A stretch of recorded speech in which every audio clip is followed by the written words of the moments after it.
సంతోషంగా ఉన్నవారు చెప్దాం హల్లెలూయా. ఉద్యోగం చెబుదాం హల్లెలూయా.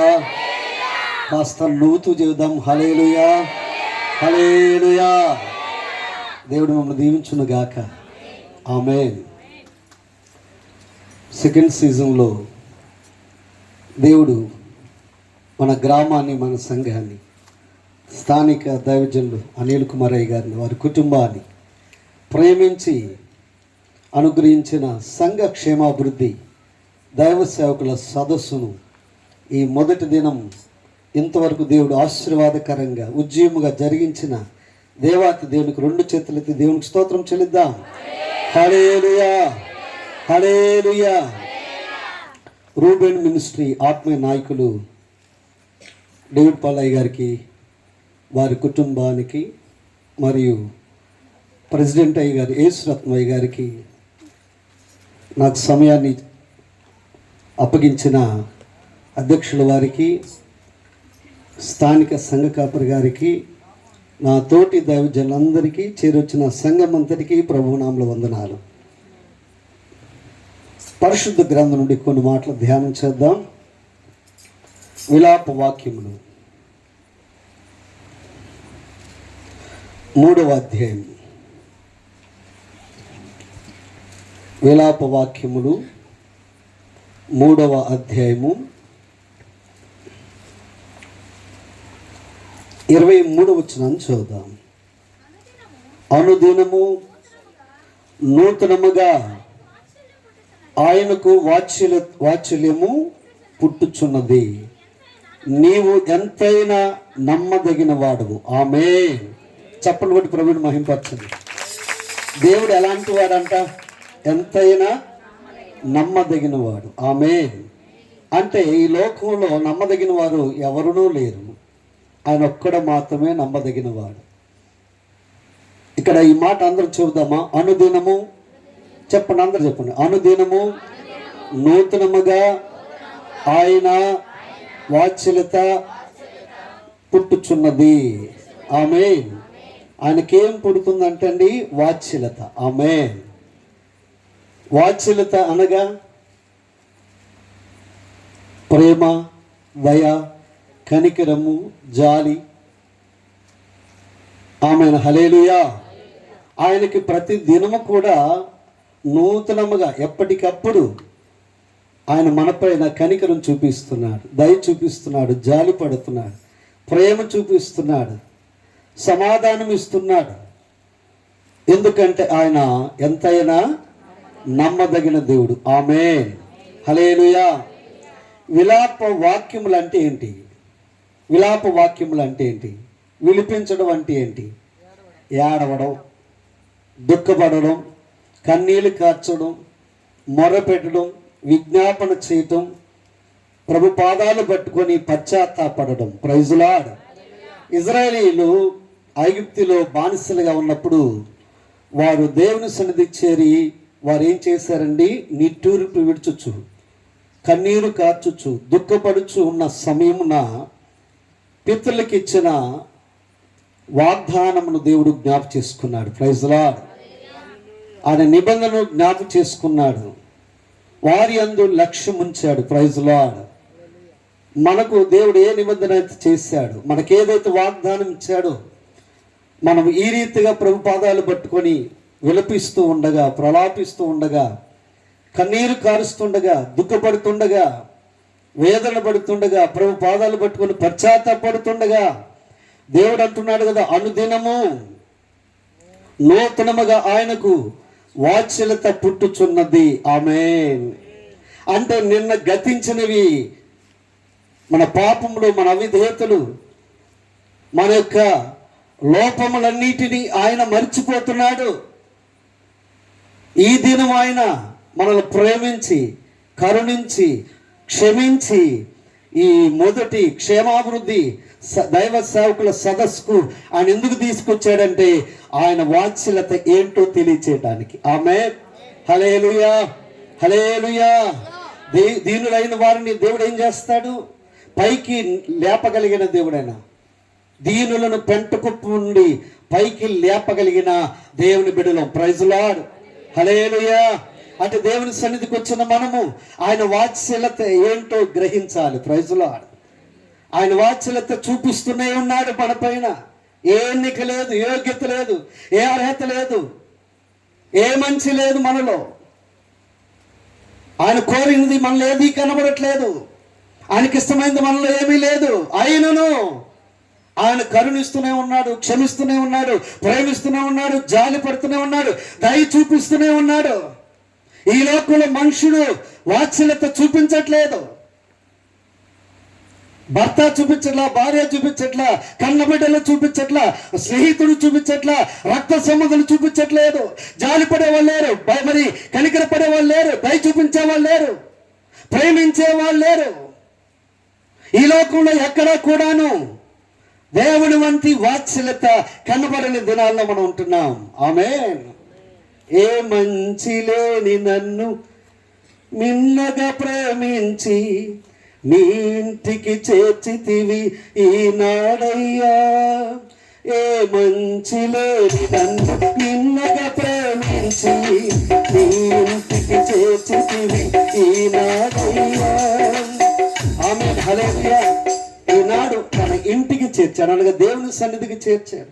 ఏ మంచి లేని మనల్ని, ఏ యోగ్యత లేని మనపై ఆయన వాత్సల్యత చూపించి ఆయన సన్నిధికి నడిపించాడు. అనుదినం అంట, మనం చదువు, అనుదినము అందాం. అనుదినము, అనుదినము, అనుదినము. మనం ఏం చేయాలి? ఏం చేస్తాం గారు? రోజు వంట చేసుకుంటాం, బట్టలు ఉతుక్కుంటున్నాం, పొలంకి వెళ్తున్నాం, పనులు చేసుకుంటున్నాం, వ్యాపారం చేసుకుంటున్నాం, బిడ్డలను చదివించుకుంటున్నాం. అనుదినం ఏదో ఒకటి చేస్తూనే ఉన్నామండి, ఖాళీగా లేవండి. ఎందుకంటే మొన్నటిదాకా పచ్చాగ పొలాలు పనులు జరిగినాయి కదండి, అసలు ఖాళీ లేదండి. ఉదయం 3ంటికి లెగిసేవాళ్ళు, మేస్త్రి గారు టక టక టకమని వెళ్ళిపోయాం. అసలు ఖాళీ ఉండట్లేదండి. ఇప్పుడేమో చూస్తేనేమో కరువు పని. ఎక్కడ ఖాళీ ఉంది అయ్యగారు? ఫుల్ బిజీ మేము. అయితే ఈ లోక సంబంధమైన బిజీ షెడ్యూల్ కాదు మనకు దేవుడికి కావాల్సింది. దేవుని బిడ్డలమైన మనం అనుదినం మనం ఏం చేయాలి? ఇప్పటి వరకు చేయలేదేమో, గలిబిలిగా ఉండి, కలవరంగా ఉండి, భయపడుతూ ఉండి, నెమ్మది లేని స్థితిలో ఉండి, అనారోగ్యంతో ఉండి, మరి ఆర్థికపరమైన ఇబ్బందులతో ఉండి, కుటుంబంలో అసమాధానంతో ఉండి మనం చేయవలసినవి అనుదినము ఏమి చేయలేకపోతున్నామేమో. ఏ సంబంధమైనవి కాదు, కానీ ఆత్మీయతలో అనుదినము చేయవలసినవి కొన్ని ఉన్నాయి. ఆమేన్. హల్లెలూయా, హల్లెలూయా, హల్లెలూయా. ఇప్పటి వరకు చేయనివి దేవుడు మనతో చేయించును గాక. ఆమేన్. హల్లెలూయా. ఒక ప్రార్థన చేస్తే మిమ్మల్ని బంధిస్తాం, సింహాల బోన్లో వేస్తామన్నారండి. ప్రార్థన చేశారా? ప్రార్థన చేసినట్టు కనబడిందా? మీ పని అయిపోయినట్టే. మీరు ప్రార్థన చేసినట్టు కనబడిందా?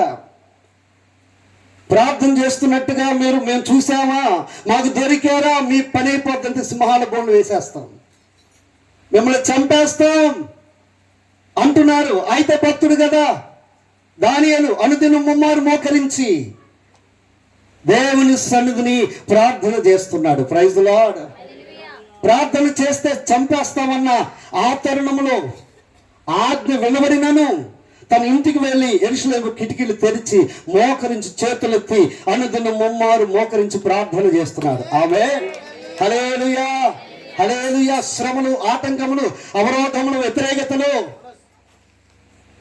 దేవుని బిడ్డలకు వస్తాయి. అవమానం జరిగిద్ది, వ్యతిరేకత వస్తుంది. ప్రార్థన చేయొద్దు అంటారు ఇంట్లో వాళ్ళు. ఎప్పుడు ప్రార్థన చేస్తూ ఉంటా, ఏడుచుకుంటా, ఏడుపు గట్టు మొహం దాన. ప్రార్థన చేయొద్దు నువ్వు, అసలు ప్రార్థన చేస్తే నాకు చిరాకు అనిపిస్తుంది అంటారు కొంతమంది. ప్రార్థన చేస్తే చాలు, మనం మోకరించి ప్రార్థన చేస్తే యాభై ఎంతసేపు చేస్తావు? వంట చేయవా, పెట్టవా, పనుంది పదా. ప్రార్థన అంటే ఇష్టం ఉండదు, పాటలు అంటే ఇష్టం, నాట్యం అంటే ఇష్టం, ఆనందించడం అంటే ఇష్టం, లోక సంబంధమైన జరిగించడం అంటే ఇష్టం. ప్రార్థన చేయమంటే చాలు గుడుగ్గుమని వెళ్ళిపోతారండి. ప్రార్థన చేద్దామమ్మా కుటుంబం ఆదరణ కొరకు అంటే ఉండరు. మన సంఘాభివృద్ధి కొరకు ప్రార్థన చేద్దామంటే ఉండరు. కుటుంబం క్షేమం కొరకు ప్రార్థన చేద్దామని కుటుంబ సభ్యులతో అంటే నువ్వు చేసుకో, నేను తర్వాత చేస్తానులే. ప్రార్థనకి వెళ్దాం పదా అంటే నువ్వు ముందు వెళ్ళు, మేము తర్వాత వస్తాంలే. ప్రార్థన చేయనీయట్లేదు అపవాది. ప్రార్థన చేస్తే అద్భుతాలు జరుగుతాయి, ప్రార్థన చేస్తే విడుదల వస్తుంది, ప్రార్థన చేస్తే క్షేమం కలుగుతుంది, ప్రార్థన చేస్తే రక్షణ వస్తుంది. అందుకే ప్రార్థన చేయనిట్లా సైతాను. దానియేలు ఆటంకంగా వచ్చినను తనకి ప్రార్థన చేయటంలో వెనకాడట్లేదు. ఎందుకంటే అనుదినం ముమ్మారు దేవుని సన్నిధిలో గడుపుతున్న అనుభవాన్ని కలిగి ఉన్నాడు, ప్రార్థన అనుభవాన్ని. నువ్వు అనుదినం చేయవలసింది ఏంటంటే ప్రార్థన, ప్రార్థన, ప్రార్థన. ప్రార్థన లేకుండా ఉండొద్దండి. ప్రార్థన ఉంటే నీకు ఆ సింహం వంటి శ్రమలు, అపవాది శోధనలు, ఆటంకాలు, అవమానములు, ఆ ఇబ్బందులు కలిగినను వాటన్నిటినీ దేవుడు తొలగించగలిగిన దేవుడు ఆయన. ఆమేన్. ప్రార్థన విలువ తెలిస్తే, ప్రార్థన వల్ల కలిగే మేలు తెలిస్తే, ప్రార్థన వల్ల క్షేమం కలుగుతుందని గ్రహింపు వస్తే నువ్వు ప్రార్థన చేయకుండా ఉండలేవు అసలు. Praise the lord. అనుదినం ఏం చేయాలంట? ప్రార్థన చేయాలి. రెండోది మనం చూసినట్టయితే 1వ కీర్తన 1-2 వచనాలు అంటున్నాడు కదా, దివారాత్రములు యెహోవా ధర్మశాస్త్రమును దివారాత్రమును ధ్యానించువాడే ధన్యుడు, ఆకువడక తన కాలమందు ఫలమిచ్చు చెట్టు వలె ఉంటాడు. Praise the lord. ఏం చేయాలంట? వాక్యాన్ని చదవాలా. ఒక పక్షికి 2 రెక్కలంత ప్రాముఖ్యమో ప్రార్థన, వాక్యము విశ్వాసకంత ప్రాముఖ్యం. ఆమేన్. హల్లెలూయా, హల్లెలూయా. ఈ 2 అవసరం. ఈ 2 లేకుండా జీవిస్తున్నాం మనం ఇంతకాలం. ఇక నుండి ఈ 2 కలిగి ఉంటే స్వేచ్ఛగా నీవు కూడా పక్షి వలె ఎగిరి సంతోషించగలవు. Praise the lord. ఆత్మను ఉల్లాసించగలవు, కృపతో బలపరచబడగలవు, దేవుని యొక్క మరి ఆత్మ చేత నింపబడి వరములతో నింపబడతావు. ప్రార్థన, వాక్యము 2 ఇంపార్టెంట్. దివారాత్రములు ఏం చేయాలంట? దేవుని వాక్యమును ధ్యానం చేయాలంటే చదవాలి. చదివిన వాక్యాన్ని నెమరవేయాలి, చదివిన వాక్యాన్ని వినాలి, చదివిన వాక్యాన్ని గ్రహించాలి, చదివిన వాక్యానుసారంగా జీవించడానికి మన జీవితమును మార్చుకోవాలి.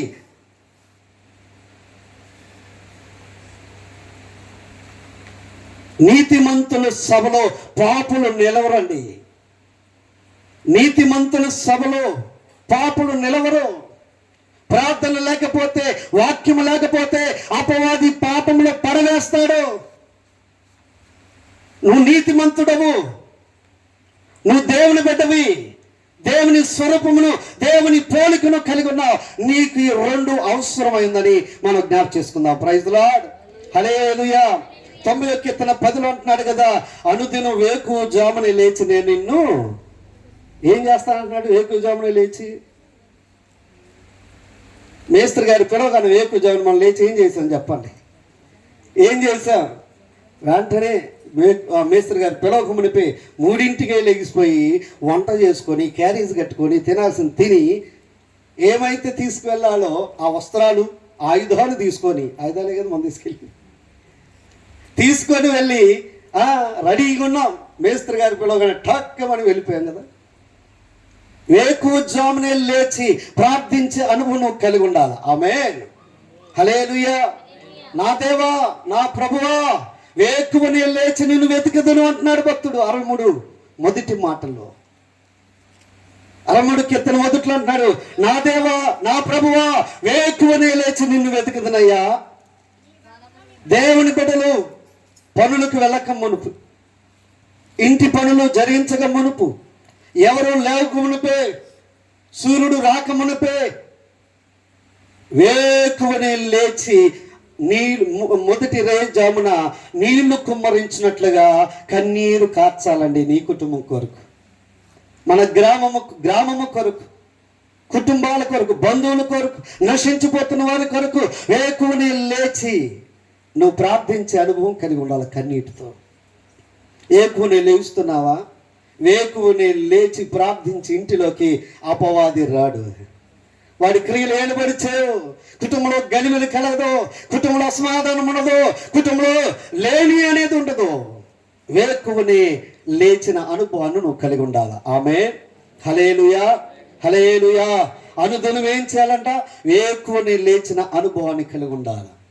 ఆదికాండం 24 అధ్యాయము 63 వచనం చూస్తున్నట్లయితే ఇస్సాకు ఏం చేస్తున్నాడు తెలుసా? పొలములో ధ్యానిస్తున్నాడండి, అటు ఇటు తిరుగుతూ దేవుని వాక్యమును ధ్యానిస్తున్నాడు. దేవుని బిడ్డలారా, మన ధ్యానం ఏంటి? మన ఆలోచనలు ఏంటి? మన ఉద్దేశం ఏంటి? మన తలంపు ఏంటి? ఏ విధంగా ఉంది మన ధ్యానం? దేని గురించి ఉంది ధ్యానం? భర్త గురించి, పిల్లల గురించి, కుటుంబ సంస్థల గురించి, పనుల గురించి,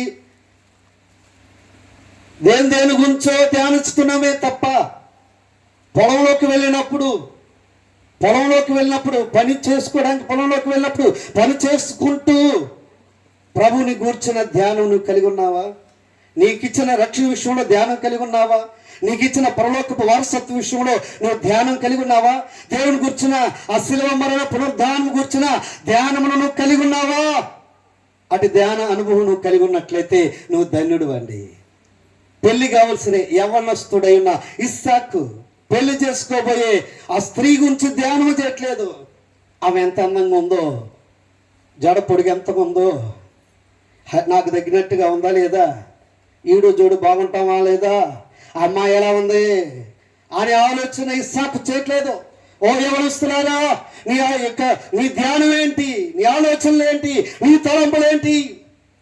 నీ జీవితంలో దేవుడు చేయాలనుకున్నది ఆయన సిద్ధపరిచి ఉంచగా, శ్రేష్టమైనవే ఆయన చేయబోతుండగా, లోక సంబంధమైన, శరీర సంబంధమైన, ఇక సంబంధమైన అపవాది తలంపులు ధ్యానం చేస్తున్నావేమో జాగ్రత్త. యేసు నామములో అపవిత్రమైన ధ్యానములు ఇక్కడే విడిచి వెలుదుగాక. ఆమేన్, హల్లెలూయా.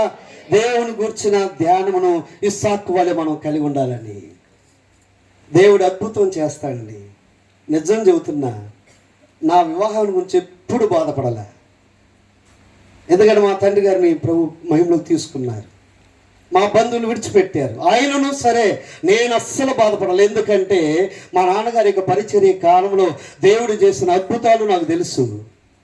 నా జీవితంలో బాల్యంలోనే అద్భుతాలు చేసిన అద్భుతాలను నేను ఎన్నడూ మర్చిపోలేదు. ఆయన పరిచర్యలో ఎంత గొప్ప సాధనంగా మా తల్లిదండ్రులు వాడబడ్డారో నాకు తెలుసు. ఆయన మహిమ ఏంటో, ఆయన కృప ఏంటో, ఆయన శక్తి ఏంటో, ఆయన కనికరం ఏంటో, ఆ దయ ఏంటో, ఆయన ఎలాంటి వాడో నాకు తెలుసు. కాబట్టి నా వివాహ విషయంలో నేను ఏ రోజు బాధపడలా. అందరూ అడుగుతుంటారు కదా, వయసు రాగానే మీ అమ్మాయికి ఎప్పుడు పెళ్లి చేస్తావు, మీ అబ్బాయికి ఎప్పుడు పెళ్లి చేస్తావు అంటే కలవరపడకండి, ప్రార్థన చేయండి అంతే. వారిని దేవునికి అప్పగించండి. యవనస్తులారా, తొందరపడి అపవాదిక తలంపులకు, అపవాదిక నడిపింపుకు ఆలోచన చేయమాక. దేవుని బిడ్డలమైన మనము దేవుని గుర్చిన ధ్యానమే మనం కలిగి ఉండాలి. ప్రైజ్ లార్డ్, హల్లెలూయా, హల్లెలూయా. ప్రతి ఉదయమున నీ కృపలో నేను ఉల్లసింతునే, నీ రక్తాభిషేకము కడిగినే నా ప్రాణాత్మ శరీరమును. ప్రతి ఉదయమున నీ కృపలో నేను ఉల్లసింతునే, నీ రక్తాభిషేకము కడిగినే నా ప్రాణాత్మ శరీరమును. నా విమోచన కానము నీవే, నా రక్షణ శృంగము నీవే. నా విమోచన కానము నీవే, నా రక్షణ శృంగము నీవే. పాడనా మౌనముగాని స్తుతి కీర్తన, చూడనా ఊరకనే నిలచి నీ పరాక్రమ కార్యములు. యేసయ్యా నీతో సజీవనము, ఆశలు తీర్చి తృప్తిపరచరు. హల్లెలూయా. పరాక్రమ కార్యాలు చేయదగిన దేవుడండి. ఆమేన్. విజయవాడలో ఒక సంఘానికి వెళ్ళి వాక్యం చెప్పడానికి వెళ్ళి ఒక దైవజనుడి దగ్గరికి వెళ్ళినప్పుడు ఆ మొదటిసారిగా మా అత్తయ్య గారు వారి పిల్లలు వచ్చారంట. వాక్యం చెబుతుండగా దేవుడు మా అత్తయ్య గారితో మాట్లాడుతున్నాడంట, నీ కుమార్తె కావ్య భర్త ఇతనే అని. ఆమేన్. హల్లెలూయా. దేవుడు మాట్లాడి దేవుడే ఉన్నాడు. నువ్వు చేయవలసింది పొలంలో ఏం చేయాలి, నీ బిడ్డల కొరకు ప్రార్థన చేయాలి. ఒక వీడియో చూశానండి. ఏం చేస్తున్నారు తెలుసా, భోజనం టైంలో భోజనం అయిపోగానే వాళ్ళ దగ్గర ఉన్న టిఫిన్లతో వాయిద్యాలు వాయిస్తూ చక్కగా పాటలు పాడుతున్నారండి. ఆమేన్. హల్లెలూయా. పనులకు వెళ్ళిన చోట మనం ఏం చేయాలా, లోక సంబంధమైన ముచ్చట్లొద్దు, వ్యర్థమైన మాటలొద్దు, దోషారోపణ చేసే పరిస్థితి మనకొద్దు. Praise lord. దేవుని కూర్చున్న ధ్యానమును కలిగి ఉంటే ఆయన మన జీవితంలో పరాక్రమ కార్యాలు చేయగలిగిన దేవుడు ఆయన. ఆమేన్. హల్లెలూయా. అనుదినం మన బ్రతుకులో ఏం జరగాలంటే మత్తయి సువార్త 15:9-11 వచనాలు చూసినట్లయితే ప్రతిరోజు కూడా శుద్ధీకరణ జరగాల, శుద్ధీకరణ అనుభవం కలగాల. ప్రభు పాదాల దగ్గర నువ్వు శుద్ధీకరించబడాల. ప్రతిదినం దేవుని దృష్టికి నిర్దోషిగా కనబడాల. సింహాల బోళ్ళు వేయబడిన దానియేలు అంటున్నాడు కదా దైవేశ్వరాజుతో, దుఃఖ స్వరముతో దైవేశ్వరాజు దానియేలుతో మాట్లాడుతున్నాడు. నిత్యము నీవు సేవించుచున్నా నీ దేవుడైన యెహోవా నిన్ను రక్షించనా అని దైవేశ్వరాజు మాట్లాడుతుండగా, రాజు చిరంజీవుని గాక, నా దేవుని దృష్టికి నిర్దోషిగా ఉన్నాను కాబట్టి ఆయన నన్ను దేవదూతను పంపించి సింహాల నోట్లోంచి కాపాడాడు. Praise lord. హల్లెలూయా.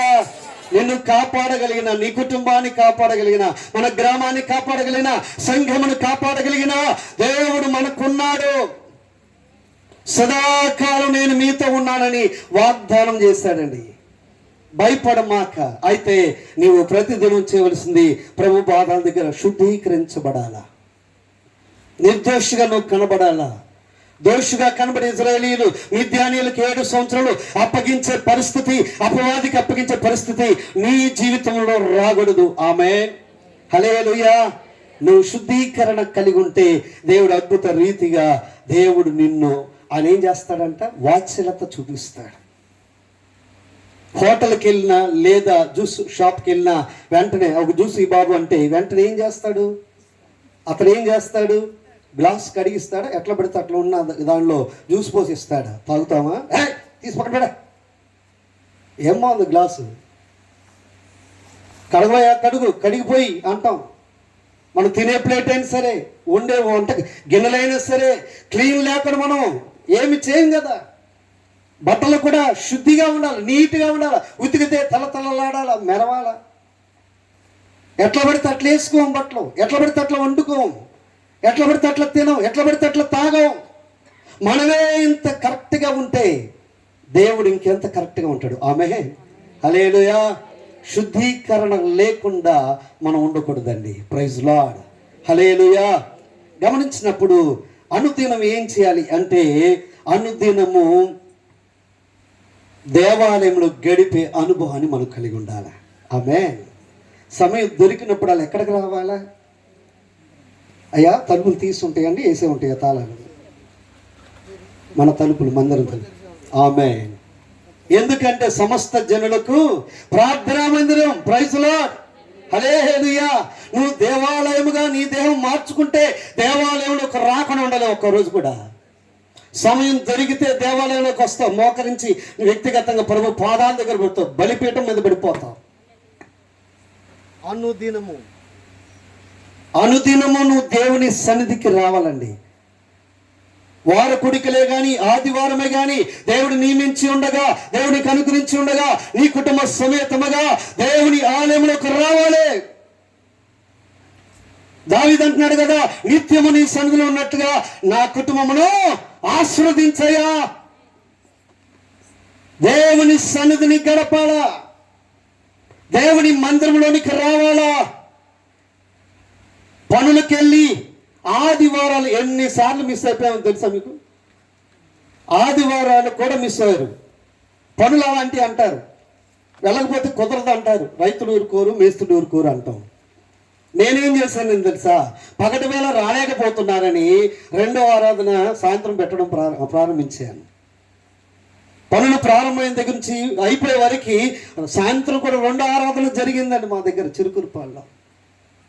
ఎందుకని? ఆదివారం దేవుడు ఏర్పాటు చేసిన దినం, పరిశుద్ధపరిచి మనకు అనుగ్రహించాడు.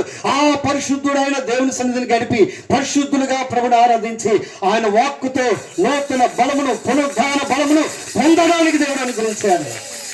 దేవుని యొక్క సన్నిధిని, దేవుని యొక్క ఆలయమును నిర్లక్ష్యం చేస్తున్నామేమో, సేవకులుగా మేము ఎంత బాధపడతామో దేవుడికి తెలుసు.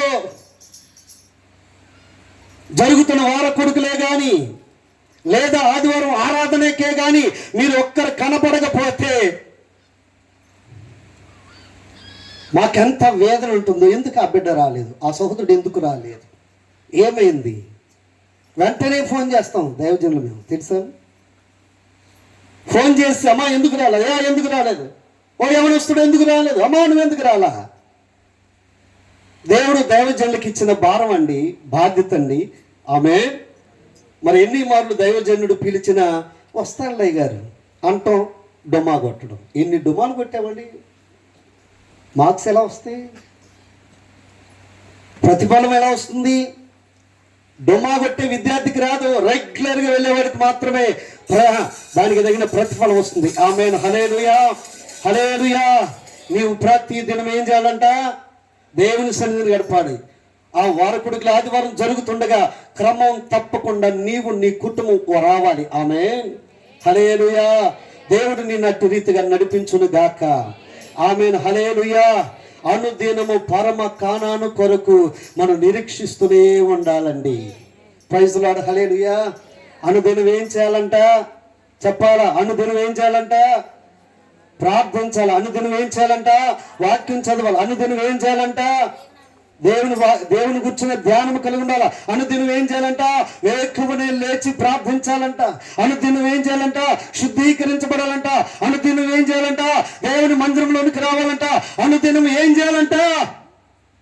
పరమ కానాను కొరకు నిరీక్షణతో, విశ్వాసంతో బ్రతకాల. ఆమేన్. దేవుడు ఆయన వాత్సల్యత ఎందుకు చూపిస్తున్నాడంటే అనుదినము తీసివేయకుండా భూమి నుంచి, ఆయన భూమి నుంచి తీసివేయకుండా ఇంకెందుకు ఉంచాడంటే ఇకనైనా అనుదినము నేను వాత్సల్యత చూపిస్తున్నాను కాబట్టి నా బిడ్డలు అనుదినము ఈ అనుభవాలు గుండా వెళతారు అని దేవుడు మరొక అవకాశం ఇచ్చాడు. ప్రైజ్ ది లార్డ్, హల్లెలూయా. మూల వాక్యాన్ని ఒక్కసారి చదువుకుందామా? చదువు. అనుదినము నూతనముగా ఆయనకు వాత్సల్యము పుట్టుచున్నది, నీవు ఎంతైనా చప్పట్లు కొట్టండి గట్టిగా. ఆమేన్, హల్లెలూయా. దేవుడు మమ్మల్ని దీవించును గాక. Praise the lord. చక్కటి వర్తమానం అందించిన పాస్టర్ గారికి మరి సంఘం తరపున హృదయపూర్వక వందనాలు. దేవుడు మనందరిని దీవించును గాక. ఆమేన్. దేవునికి ఒక మాట స్తోత్రం చెల్లిద్దాం.